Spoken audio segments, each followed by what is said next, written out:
Let us begin a new lecture. Phases of penetration testing. In this lecture, we will see the 5 important phases of penetration testing, which are being categorized into 3 main categories.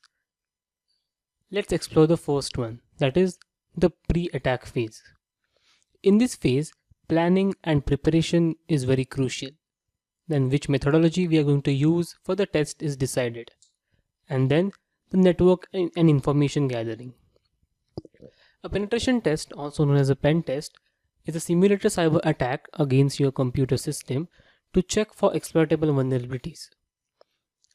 Insights provided by the penetration tester can be used for fine-tune your security policies and patch detected vulnerabilities.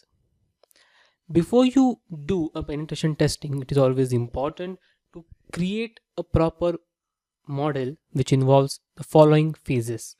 The first one is planning and reconnaissance. The first stage involves defining the scope and goals of a test, including the systems to be addressed and the testing methods to be used. Gathering intelligence, that is network and domain names, to better understand how a target works is also important. The next is attack phase. In this phase, the penetration perimeter is decided. Then, acquiring the target, access, and then escalating privileges is important. Now, attack phase involves the following phases. The first one is scanning. Scanning is to understand how the target application will respond to various intrusion attempts. This is typically done using static analysis and dynamic analysis. The next is gaining access, that is acquiring target.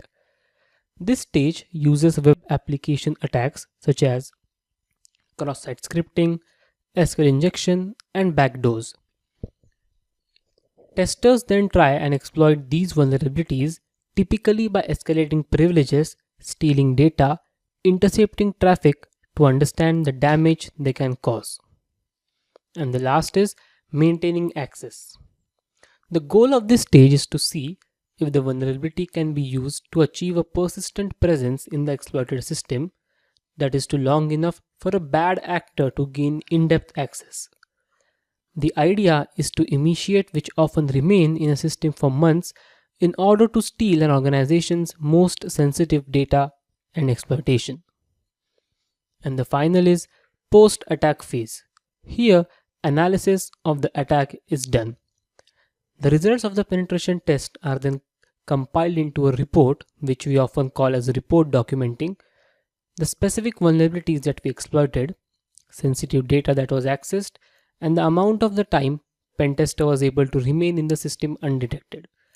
This information is analyzed by security personnel to help configure an enterprise framework, settings, and application security solutions to patch vulnerabilities and protect against future attacks.